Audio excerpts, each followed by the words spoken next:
ശബരിമല സ്വർണ്ണപ്പാളി വിവാദത്തിൽ അന്വേഷണം പ്രഖ്യാപിച്ച ബഹുമാനപ്പെട്ട ഹൈക്കോടതി ഉത്തരവിനെ ഭാരതീയ ജനതാ പാർട്ടി സ്വാഗതം ചെയ്യുന്നു. സ്ട്രോങ് റൂം പരിശോധിക്കണം എന്നാണ് ഹൈക്കോടതി ഉത്തരവിട്ടിരിക്കുന്നത്. ശബരിമലയിൽ ലഭിക്കുന്ന സ്വർണവും മറ്റ് വിലപിടിപ്പുള്ള വസ്തുക്കളും ഉൾപ്പെടെ ഇവയെല്ലാം രജിസ്റ്ററിൽ എൻട്രി ചെയ്യുകയും അത് സ്ട്രോങ് റൂമിൽ സൂക്ഷിക്കുകയും ചെയ്യണം എന്നുള്ളതാണ് പതിവ് നടപടിക്രമം. അവിടെ നിന്ന് അത് മാറ്റുമ്പോൾ അത് ബന്ധപ്പെട്ട രേഖകളിൽ രേഖപ്പെടുത്തിയതിന് ശേഷമാണ് അത് മറ്റെന്തെങ്കിലും ആവശ്യത്തിന് അവിടുന്ന് മാറ്റേണ്ടത്. ആ കാര്യത്തിൽ വളരെ ഗുരുതരമായിട്ടുള്ള വീഴ്ചയാണ് ദേവസ്വം ബോർഡിന് ഉണ്ടായിട്ടുള്ളത്. ദേവസ്വം ബോർഡിൻ്റെ കൈവശമുള്ള ഈ തരത്തിലുള്ള വിലപിടിപ്പുള്ള വസ്തുക്കൾ, അവയെ സംബന്ധിച്ച് കൃത്യമായിട്ടുള്ള രേഖകളൊന്നും തന്നെ ദേവസ്വം ബോർഡിൻ്റെ കൈവശമില്ല എന്ന് കോടതി തന്നെ നിരീക്ഷിച്ചിരിക്കുകയാണ്. അങ്ങനെ ഒരു സാഹചര്യത്തിലാണ് ഒരു റിട്ടയർഡ് ജഡ്ജിയുടെ നേതൃത്വത്തിൽ ഇത് സംബന്ധിച്ച് വിശദമായിട്ടുള്ള അന്വേഷണം നടത്തണം എന്നുള്ള ഉത്തരവ് കോടതി പുറപ്പെടുവിച്ചിട്ടുള്ളത്. പൊതുസമ്മതനായിട്ടുള്ള, പൊതുസമൂഹത്തിന് വിശ്വാസ്യതയുള്ള അത്തരത്തിലുള്ള ഒരു ജഡ്ജിയെ തീരുമാനിക്കാൻ കൂടി കോടതി താൽപ്പര്യമെടുക്കും എന്നാണ് വിശ്വാസ സമൂഹത്തിന് വിശ്വാസി.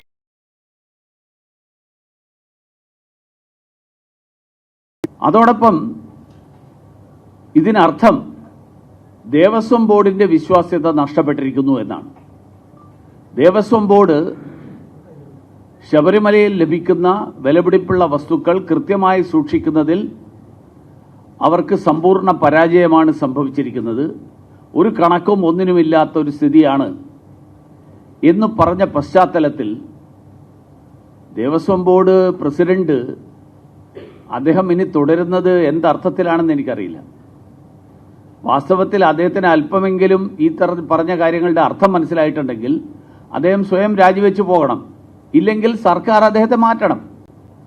കാരണം ഇങ്ങനെ ഒരാളുടെ നേതൃത്വത്തിൽ തിരുവിതാംകൂർ ദേവസ്വം ബോർഡിൻ്റെ നിയന്ത്രണത്തിൽ ശബരിമലയും അതുപോലെയുള്ള ക്ഷേത്രങ്ങളുടെയും ആ ക്ഷേത്രങ്ങളുടെ സ്വത്ത് സുരക്ഷിതമായിരിക്കുമോ എന്നുള്ള സംശയം ഹൈക്കോടതി തന്നെ പ്രകടിപ്പിച്ച പശ്ചാത്തലത്തിൽ, ആണോ എന്നുള്ള സംശയം പ്രകടിപ്പിച്ച പശ്ചാത്തലത്തിൽ അങ്ങനെ ഒരാളുടെ നേതൃത്വത്തിൽ ദേവസ്വം ബോർഡ് തുടർന്ന് പ്രവർത്തിക്കണോ വേണ്ടയോ എന്നുള്ള ചോദ്യമാണ് ഭാരതീയ ജനതാ പാർട്ടിക്കുള്ളത്.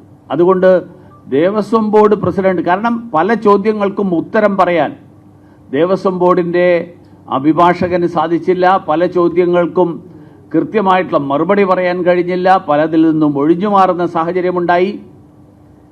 ഈ സാഹചര്യത്തിൽ ദേവസ്വം ബോർഡ് പ്രസിഡന്റിനെ പുറത്താക്കുകയോ അല്ലെങ്കിൽ ദേവസ്വം ബോർഡ് പ്രസിഡന്റ് തന്നെ ഒഴിഞ്ഞു മാറുകയോ ഒഴിഞ്ഞു പോവുകയോ ചെയ്യുകയാണ് വേണ്ടത്.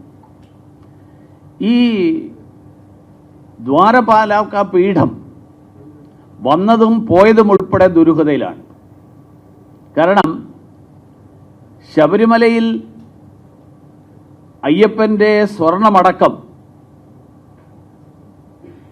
ഈ തരത്തിൽ കൊള്ളയ്ക്ക് കൂട്ടുനിൽക്കുന്ന ആളുകൾ ഈ ആഗോള അയ്യപ്പ സംഗമം എന്നൊക്കെ പറഞ്ഞിട്ട് ഇറങ്ങി പുറപ്പെടുമ്പോൾ അതൊരു പ്രഹസനമാകും എന്നുള്ളത് ജനങ്ങൾക്ക് തോന്നുന്നതിൽ തെറ്റില്ല. കാരണം ഞാൻ മനസ്സിലാക്കുന്നത് 4000-ലധികം ആൾക്കാർ രജിസ്റ്റർ ചെയ്തതിൽ, ഓൺലൈൻ രജിസ്റ്റർ ചെയ്തതിൽ ബഹുഭൂരിപക്ഷം ആൾക്കാർ വന്നില്ല. അതുകൊണ്ടാണ് കസേര കാലിയായി പോയതെന്നാണ്. രജിസ്റ്റർ ചെയ്ത ആളുകൾ പ്രതീക്ഷിച്ച് കാത്തിരുന്നു, പക്ഷേ ആൾക്കാരൊന്നും വന്നില്ല എന്നാണ്.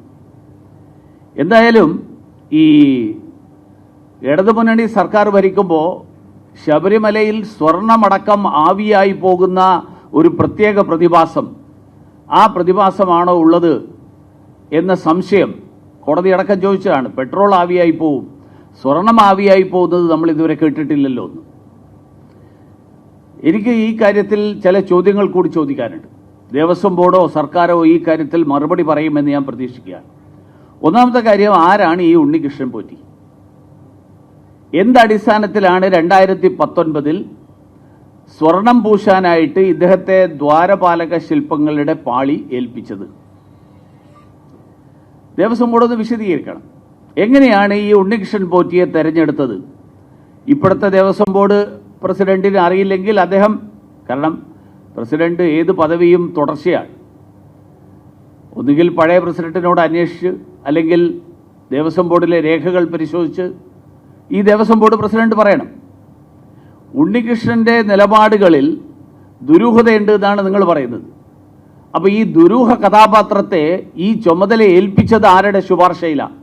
അതാണ് ജനങ്ങൾ അറിയാൻ ആഗ്രഹിക്കുന്നത്. നിങ്ങളുടെ തന്നെ സർക്കാർ ഉണ്ടായിരുന്ന കാലത്ത്, CPM-ന്റെ സർക്കാരിൻ്റെ കാലത്താണ് ഇത് ചെയ്തത്. ഈ സ്പോൺസർ ഉണ്ണികൃഷ്ണൻ പോറ്റിക്ക് സ്വർണ്ണപ്പാളിയുടെ അറ്റകുറ്റപ്പണിയുടെ അനുമതി നൽകാൻ ബോർഡിനെ പ്രേരിപ്പിച്ച കാരണം കോടതി ചോദിച്ചിട്ടുണ്ട്. ഇതുവരെ ഉത്തരം പറഞ്ഞിട്ടില്ല ദേവസ്വം ബോർഡ്, ദേവസ്വം മന്ത്രിയും പറഞ്ഞിട്ടില്ല. അപ്പോൾ ഈ വ്യക്തിയുടെ കയ്യിലേക്ക് സ്വർണ്ണപ്പാളികൾ ഇളക്കി മാറ്റി സന്നിധാനത്തിന് പുറത്തേക്ക് മോഷണ സമാനമായിട്ടുള്ള രീതിയിൽ കൊണ്ടുപോയത് എന്തിനാണ്? കാരണം ക്ഷേത്രത്തിൻ്റെ പുനരുദ്ധാരണ പ്രവർത്തനങ്ങൾ വേണമെങ്കിൽ ഹൈക്കോടതി ദേവസ്വം ബെഞ്ചിനെ അറിയിക്കണം. ഹൈക്കോടതി ദേവസ്വം ബെഞ്ച് സ്പെഷ്യൽ കമ്മീഷണറുടെ മുൻകൂട്ടി അനുമതി വാങ്ങണം. ഇതൊന്നും പാലിക്കാതിരുന്നത് ആരുടെ താല്പര്യം സംരക്ഷിക്കാനായിരുന്നു? എന്തിനു വേണ്ടിയാണ് ഇത് ചെയ്തത്? മാത്രമല്ല, മറ്റൊന്ന്, 2019 നൽകിയത് ചെമ്പുപാളിയാണ് എന്ന് ഈ ദേവസ്വം പ്രസിഡന്റുമാർ പറയുന്നുണ്ട്. അങ്ങനെയാണെങ്കിൽ 99 സ്വർണം പൂശി എന്ന് രേഖകൾ പറയുന്നത് എങ്ങനെയാണ്? പത്രവാർത്ത കോടതി പറഞ്ഞതിന് പത്രത്തിൽ വന്നത് ഞാൻ വായിക്കാം. On perusing the records already seized and submitted, high court noted that the idols were gold clad in 1999. അന്ന് ഇന്നും CPM സർക്കാരുകളാണ്. അന്ന് നയനാരുടെ സർക്കാർ, ഇന്ന് പിണറായിയുടെ സർക്കാർ. അപ്പോൾ 99 പൂശിയ സ്വർണം 2019 ആയപ്പോഴേക്ക് ആവിയായി പോവുകയോ ചെമ്പാവുകയോ ഒക്കെ ചെയ്തത് അത് ഏത് സാഹചര്യത്തിലാണ്? മാത്രമല്ല 4 കിലോ സ്വർണം, കാരണം ഇപ്പോൾ ദേവസ്വം ബോർഡ് പ്രസിഡന്റ് പറയുന്നത് ഏത് 4 കിലോ, എവിടുത്തെ 4 കിലോ? കൃത്യമായിട്ട് കോടതി തന്നെ പറഞ്ഞിട്ടുണ്ട്. എത്ര? 42 കിലോ ഉണ്ടായിരുന്നത് ഇത് കഴിഞ്ഞിട്ട് തിരിച്ചു വന്നപ്പോൾ 38 കിലോയേ ഉള്ളൂ. അപ്പോൾ 4 കിലോയിൽ കുറവുണ്ട്. ആ 4 കിലോ സ്വർണം, ആ സ്വർണം എവിടെ പോയി? അതാരാണ് അവിടെ നിന്ന് മോഷ്ടിച്ചത്? ആരാണ് കൊള്ള നടത്തിയത്? ഈ ചർച്ചയിൽ നിന്ന് ശ്രദ്ധ തിരിക്കാൻ വേണ്ടിയിട്ടുള്ള ഒരു നാടകമായിരുന്നോ? ഈ ദ്വാരപാലക പീഠം പോയി, ഇത് ദ്വാരപാലക പീഠം പോയി എന്ന് പറയുന്നത് ആദ്യമായിട്ട് ഈ സ്പോൺസറാണ്. സ്പോൺസർ തന്നെയാണ് പറഞ്ഞത്. അത് കഴിഞ്ഞിട്ട് സ്പോൺസറുടെ കൈവശം തന്നെ, അല്ലെങ്കിൽ സ്പോൺസറുടെ ബന്ധുവിൻ്റെ കൈവശം തന്നെ ഇത് കണ്ടെത്തുന്നു. ഇത് മുഴുവൻ ഉണ്ടാക്കിയത് തന്നെ ഈ സ്വർണ്ണപ്പാളി നഷ്ടപ്പെട്ടു, ഏതാണ്ട് 4-4.5 കിലോ സ്വർണം നഷ്ടപ്പെട്ടു എന്നുള്ള ചർച്ച, ആ ചർച്ചയിൽ നിന്നും വിവാദത്തിൽ നിന്നും ശ്രദ്ധ തിരിക്കാൻ വേണ്ടിയാണോ എന്നുള്ളതാണ്. ഈ കാര്യത്തിൽ പ്രതിപക്ഷത്തിൻ്റെ ആത്മാർത്ഥതയിലും ഞങ്ങൾക്ക് സംശയമുണ്ട്. കാരണം സ്വർണ്ണപ്പാളി വിഷയം ഇന്ന് നിയമസഭയിൽ പ്രതിപക്ഷം ഉന്നയിച്ചു. അപ്പോൾ പറഞ്ഞു അത് കോടതിയുടെ പരിഗണനയിലാണ്, അതുകൊണ്ട് ചർച്ച ചെയ്യാനാവില്ല. ഞാനെന്ന് ചോദിക്കട്ടെ, കോടതിയുടെ പരിഗണനയിലുള്ള വിഷയമല്ലേ ഇന്നത്തെ SIR തീവ്ര വോട്ടർ പട്ടിക പരിഷ്കരണം? അപ്പോൾ സുപ്രീം കോടതിയുടെ പരിഗണനയല്ലേ? അവിടെ ഐകകണ്ഠ്യേന പ്രമേയം പാസാക്കിയല്ലോ ആ വിഷയത്തിൽ. മാത്രമല്ല, കോടതിയുടെ പരിഗണനയിലുണ്ടായിരുന്ന വഖഫ് ഭേദഗതി നിയമം, ആ വഖഫ് ഭേദഗതി നിയമത്തെ സംബന്ധിച്ച് കേരള നിയമസഭ പ്രമേയം പാസാക്കിയല്ലോ. അപ്പോൾ വഖഫിന്റെ കാര്യം വരുമ്പോഴും SIR-ന്റെ കാര്യം വരുമ്പോഴും ഈ കോടതിയുടെ പരിഗണനയിൽ എന്ന് പറയുന്ന വാദം, ആ വാദമില്ല. ശബരിമലയുടെ കാര്യം വരുമ്പോൾ ഈ വാദം പ്രതിപക്ഷം, ഭരണപക്ഷം ഉന്നയിക്കുന്നു, പ്രതിപക്ഷം അംഗീകരിക്കുന്നു. യുവതീ പ്രവേശന വിഷയം പോലെ തന്നെ കോൺഗ്രസിന് ശബരിമലയുടെ കാര്യത്തിൽ താല്പര്യമില്ലാത്തതിൻ്റെയും ശബരിമലയുടെ കാര്യത്തിൽ സ്വീകരിക്കുന്ന ഒരു അഴകുഴമ്പൻ നയം, ആ നയത്തിൻ്റെ പ്രത്യക്ഷ ഉദാഹരണമാണ് ഒരിക്കൽ കൂടി ഈ വിഷയത്തിൽ ചർച്ചയില്ല എന്ന് പറഞ്ഞപ്പോൾ, കോടതിയിലാണ് എന്ന് പറഞ്ഞപ്പോൾ പിന്നെ ഒരു ചോദ്യമില്ല, ആ വിഷയം അവസാനിപ്പിച്ചു. രണ്ടാമത്തെ ഒരു വിഷയം, ഇന്ന് നമ്മുടെ ഇന്ത്യ സഖ്യം കേരളത്തിൽ പ്രാവർത്തികമായിക്കൊണ്ടിരിക്കുന്നു എന്നുള്ളതിൻ്റെ അടുത്ത സൂചനയാണ് ഇന്ന് ഈ നിയമസഭയിൽ കണ്ട അടിയന്തര പ്രമേയ ചർച്ച. അടിയന്തര പ്രമേയം അനുവദിക്കുന്നത് ജനാധിപത്യത്തിന്റെ വലിയ പ്രഖ്യാപനമാണ് എന്നാണ് CPM പറഞ്ഞത്. ശബരിമല വിഷയത്തിൽ ഈ ജനാധിപത്യത്തിന്റെ പ്രഖ്യാപനം കണ്ടിട്ടില്ല. ഇന്നത്തെ അടിയന്തര പ്രമേയത്തിൽ നരേന്ദ്രമോദിക്കെതിരായിട്ട് ചീത്ത വിളിക്കാൻ CPM-ന് കോൺഗ്രസ് ഒരു അവസരം കൊടുക്കുകയാണ്. കേന്ദ്രത്തെ കുറ്റം പറഞ്ഞുകൊണ്ട് തങ്ങളുടെ ഭരണപരാജയവും മിസ്മാനേജ്മെന്റും, ഫിനാൻഷ്യൽ മിസ്മാനേജ്മെന്റ്, ആ ഫിനാൻഷ്യൽ മിസ്മാനേജ്മെന്റിൽ നിന്ന് സംസ്ഥാന സർക്കാരിന് രക്ഷപ്പെടാനുള്ള അവസരം, ആ അവസരം ഒരുക്കുകയാണ് കോൺഗ്രസ് ചെയ്തത്. നമുക്കെല്ലാവർക്കും അറിയാം, സംസ്ഥാനങ്ങളുടെ ജനസംഖ്യ, വരുമാനം, വനം, പരിസ്ഥിതി കണക്കുകൾ, ജനസംഖ്യാ നിയന്ത്രണം തുടങ്ങിയിട്ടുള്ള നിരവധി മാനദണ്ഡങ്ങൾ, ആ മാനദണ്ഡങ്ങളൊക്കെ കണക്കിലെടുത്തുകൊണ്ടാണ് കേന്ദ്ര ധനകാര്യ കമ്മീഷൻ സംസ്ഥാനങ്ങൾക്ക് നൽകേണ്ട കേന്ദ്ര ഫണ്ട് വിഹിതം, ആ വിഹിതം എത്രയാണ് എന്ന് നിശ്ചയിക്കുന്നത്. അത് നരേന്ദ്രമോദി വന്നതിന് ശേഷം പുതിയ പതിവ് തുടങ്ങിയതല്ല, പണ്ട് മുതലുള്ള രീതിയാണ്, പുതിയ രീതിയല്ല. അപ്പോൾ അങ്ങനെ വരുമ്പോൾ അവിടെ രാഷ്ട്രീയമോ സംസ്ഥാനം ഏതാണെന്നോ ഇതൊന്നും മാനദണ്ഡമല്ല എന്നുള്ളത് നമുക്കെല്ലാവർക്കും അറിയാം.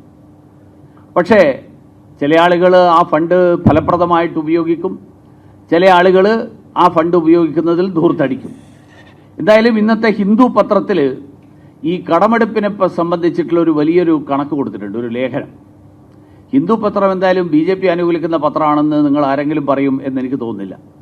2016 മുതൽ 22-23 വരെയുള്ള കണക്കുകൾ, എങ്ങനെയാണ് കേരളത്തിന്റെ കടം കുതിച്ചുയർന്നത് എന്ന് ഹിന്ദു പത്രം വളരെ വിശദമായിട്ട് വാർത്ത കൊടുത്തിട്ടുണ്ട്. 2021-22 64,932 കോടിയായിരുന്നത് 22-23 54,007 കോടിയായി കുറഞ്ഞു എന്നുള്ളത് മാത്രമാണ് ഈ കാലയളവിലെ ഏക കുറവ്. ഹിന്ദു ലേഖനം എഴുതുന്നത് Kerala peaked at 69,735 crores and later eased to 54,007 crores, though its debt burden stayed stubbornly high at roughly 37% of GDP. എന്ന് പറഞ്ഞാൽ ഈ കുറഞ്ഞപ്പോഴും GDP-യുടെ 37% എന്നുള്ളതിൽ കുറവ് വന്നില്ല. GDP-യുടെ 37% തന്നെ ഈ കണക്കുകൾ നിന്നു എന്ന് പറഞ്ഞാൽ കേരളം കടമെടുത്ത് മുടിഞ്ഞുകൊണ്ടിരിക്കുകയാണ്. ഇപ്പോൾ ജൂൺ 3-ന് 3,000 രൂപ, ഈ മാസം 3,000 കോടി കൂടി കടമെടുക്കാൻ തീരുമാനിച്ചതോടുകൂടി ഈ വർഷത്തെ ഇതിനകമുള്ള കടബാധ്യത ഏതാണ്ട് 10,000 കോടിയായി. കേന്ദ്ര പദ്ധതികളടക്കം അട്ടിമറിച്ചുകൊണ്ടിരിക്കുകയാണ്. കഴിഞ്ഞ ദിവസം ഒരു കണക്ക് വന്നു, നമ്മുടെ ജൽജീവൻ മിഷൻ രാജ്യത്ത് മുഴുവൻ നോക്കിയാൽ 81% പദ്ധതി പൂർത്തിയായി കഴിഞ്ഞു, വീടുകളിൽ കണക്ഷൻ കൊടുത്തു. കേരളത്തിൽ അത് 54%. 11 സംസ്ഥാനങ്ങൾ എല്ലാ ഗ്രാമീണ വീടുകളിലും പൈപ്പിലൂടെ വെള്ളം എത്തിക്കാനുള്ള കണക്ഷൻ, ആ കണക്ഷൻ കൊടുത്തു കഴിഞ്ഞു. അപ്പോൾ ഈ ഫണ്ട് വകമാറ്റൽ അങ്ങനെയുള്ളത് നടക്കുന്നത് കൊണ്ടായിരിക്കുമല്ലോ കേരളത്തിൽ ഇത് നടപ്പിലാകാത്തത്. ഇപ്പോൾ ഉദാഹരണത്തിന് ലോകബാങ്കിന്റെ ഫണ്ട് നാളികേര പദ്ധതി നടപ്പിലാക്കാൻ വേണ്ടിയിട്ടുള്ള 139 കോടി രൂപ, 139.65 കോടി രൂപ അത് വകമാറ്റിയത് മാധ്യമങ്ങൾ തന്നെ പുറത്തു കൊണ്ടുവന്ന വിവരമാണ്. അപ്പോൾ ഈ ഒരു അടിയന്തര പ്രമേയം എന്നുള്ള പേരുള്ള ചർച്ച, ആ ചർച്ച തന്നെ പ്രതിപക്ഷവും ഭരണപക്ഷവും ചേർന്നിട്ടുള്ള ഒരു ഇന്ത്യ സഖ്യത്തിന്റെ ഭാഗമായിട്ടുള്ള ഒരു തീരുമാനം എന്നുള്ളതിനപ്പുറത്ത് ഈ ചർച്ചയ്ക്ക് മറ്റൊരു പ്രസക്തിയുമില്ല.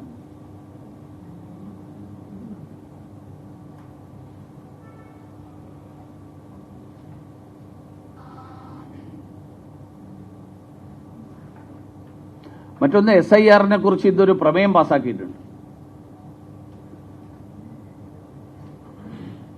വാസ്തവത്തിൽ കേരള നിയമസഭ അവർ ഈ ഏകകണ്ഠമായിട്ട് പാസാക്കുന്ന പ്രമേയങ്ങൾക്ക് എന്ത് സംഭവിക്കുന്നു എന്നുള്ളതെങ്കിലും ഒന്ന് വിലയിരുത്തിയിരുന്നുവെങ്കിൽ ഈ പൊതുഖജനാവിൻ്റെ പണം മുടിക്കാൻ വേണ്ടിയിട്ട് ഈ തരത്തിൽ നിയമസഭയുടെ വിലപ്പെട്ട സമയം ആ സമയം ചെലവാക്കുന്നതിൽ നിന്ന് സർക്കാരിനും അതിൽ നിന്ന് വിട്ടുനിൽക്കാനുള്ള ഒരു തീരുമാനം എടുക്കാൻ കഴിയുമായിരുന്നു. വഖഫ് ഭേദഗതി കോടതിയുടെ പരിഗണനയിലുള്ള വിഷയം, നിയമസഭ പ്രമേയം പാസാക്കുന്നു. അബ്ദുൽ നാസർ മദനി കോടതിയുടെ പരിഗണനയിലുള്ള വിഷയം, നിയമസഭ പ്രമേയം പാസാക്കുന്നു. CAA സംസ്ഥാന സർക്കാരിനും നിയമസഭയ്ക്കും ഒരു പങ്കുമില്ലാത്തൊരു നിയമനിർമ്മാണം പാർലമെന്റിൽ കേരളത്തിന്റെ കൂടി അംഗങ്ങൾ പങ്കെടുത്തുകൊണ്ട് നടക്കുന്ന ചർച്ചയുടെ ഭാഗമായിട്ട് ആ ചർച്ചയെ തുടർന്ന് പാസാക്കിയ പൗരത്വ നിയമ ഭേദഗതി പ്രമേയം പാസാക്കുന്നു. ഈ പ്രമേയം പാസാക്കാൻ വേണ്ടിയിട്ട് ചെലവഴിക്കുന്ന സമയം കേരളത്തെ ബാധിക്കുന്ന കാതലായിട്ടുള്ള പ്രശ്നങ്ങൾ, ആ പ്രശ്നങ്ങൾ ചർച്ച ചെയ്യാൻ ഉപയോഗിച്ചിരുന്നുവെങ്കിൽ ഈ പൊതുഖജനാവിൻ്റെ ധൂർത്ത്, ആ ധൂർത്തിൽ നിന്ന് കുറച്ചെങ്കിലും മാറി നിൽക്കാൻ പ്രതിപക്ഷത്തിനെങ്കിലും സാധിക്കുമായിരുന്നു.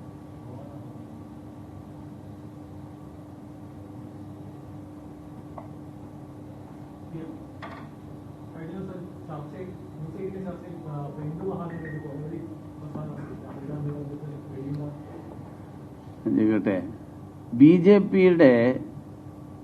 ജെ പി രാജ്യം ഭരിക്കുന്ന പാർട്ടിയാണ്.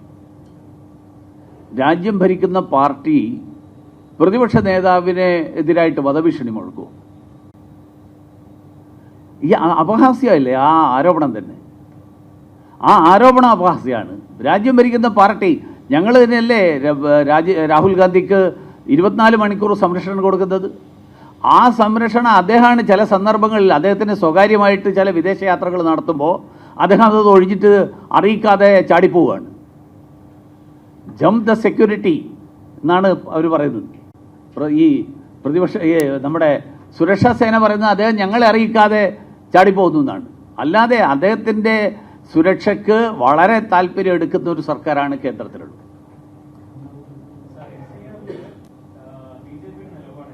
ഏതാ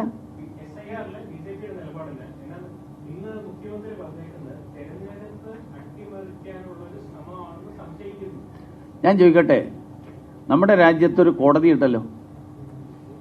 ആർക്കെങ്കിലും നിയമവിരുദ്ധമായിട്ട് ഈ രാജ്യത്ത് ആരെങ്കിലും നിയമവിരുദ്ധമായിട്ട് എന്തെങ്കിലും കാര്യം ചെയ്തിട്ടുണ്ടെങ്കിൽ അവർക്ക് കോടതിയെ സമീപിക്കാം. കേരളത്തിലെ ഒരു പാർട്ടിയും കേരളത്തിൽ നടക്കുന്ന ഈ ശ്രമം നിയമവിരുദ്ധമാണ്, അതുകൊണ്ട് കോടതി ഇടപെടണം എന്ന് പറഞ്ഞിട്ട് ഇതുവരെ പോയിട്ടില്ല. അപ്പം അതിനർത്ഥം എന്താ? നിയമവിരുദ്ധമായിട്ടൊന്നും നടക്കുന്നതായിട്ട് അവർക്ക് തന്നെ അഭിപ്രായമില്ല. അപ്പോൾ ഇതൊക്കെ ഒരു നിയമസഭയെ രാഷ്ട്രീയ പ്രചരണത്തിനുള്ള വേദിയാക്കുക, ആ നിയമസഭയെ രാഷ്ട്രീയ പ്രചരണത്തിനുള്ള വേദിയാക്കുക. കാരണം അവിടെ ഭരണപക്ഷത്തും പ്രതിപക്ഷത്തുമുള്ള ആൾക്കാർ അവർ പരസ്പരം ഒരേ മുന്നണിയിൽ തന്നെയുള്ള ഭാഗമായിട്ടുള്ള ആളുകളായതുകൊണ്ട് അതിനെ എതിർക്കാൻ അവിടെ ആരുമില്ല. എതിർക്കാൻ ആളില്ലാത്തത് കൊണ്ട് നിയമസഭയെ രാഷ്ട്രീയ പ്രമേയത്തിൻ്റെ വേദിയാക്കാം. കാരണം ആരാണ് നരേന്ദ്രമോദിയെ കൂടുതൽ എതിർക്കുന്നത് എന്ന് തെളിയിക്കാൻ വേണ്ടിയിട്ടുള്ള ശ്രമം, ആ ശ്രമമാണ് പ്രതിപക്ഷവും ഭരണപക്ഷവും നിയമസഭയെ ഉപയോഗിച്ചുകൊണ്ട് നടത്തിക്കൊണ്ടിരിക്കുന്നത്. അത് ജനങ്ങളെ സംബന്ധിച്ചിടത്തോളം ദോഷകരമായിട്ടുള്ള ഒരു പ്രവണതയാണ്, തെറ്റായിട്ടുള്ള പ്രവണതയാണ്. കേസ് വന്നു കഴിഞ്ഞാൽ കേസ് കോടതിയിലെത്തും, അന്വേഷണം നടക്കും, കേസിന്റെ വഴിയിൽ പോകും. കോടതിയിൽ വരട്ടെ, പോലീസ് അന്വേഷിച്ചോട്ടെ, പറഞ്ഞിട്ടുണ്ടോ, എന്താ പറഞ്ഞത്. ഞങ്ങൾക്ക് അക്കാര്യത്തിൽ പ്രശ്നമൊന്നുമില്ല. കാരണം BJP രാജ്യത്തെ ഏറ്റവും വലിയ ജനാധിപത്യ പാർട്ടി, കോൺഗ്രസ് പോലെ ഒരു പിന്നെന്താ കുടുംബത്തിലുള്ള ആൾ മാത്രം പ്രസിഡന്റ് ആവുന്ന പാർട്ടിയല്ല BJP. ജനാധിപത്യപരമായിട്ടുള്ളതാണ്. അതുകൊണ്ട് അങ്ങനെ ഒരു ജനാധിപത്യ പാർട്ടി, രാജ്യത്തെ ഏറ്റവും വലിയ ജനാധിപത്യ പാർട്ടി, കേന്ദ്രം ഭരിക്കുന്ന വിവിധ സംസ്ഥാനങ്ങൾ ഭരിക്കുന്ന പാർട്ടി രാജ്യത്തെ പ്രതിപക്ഷ നേതാവിനെ അപായപ്പെടുത്താൻ വേണ്ടിയിട്ട് ഒരു നിലപാടെടുക്കും. അങ്ങനെ ഒരു ചർച്ച തന്നെ ഒരു അർത്ഥശൂന്യമായിട്ടുള്ള ചർച്ച.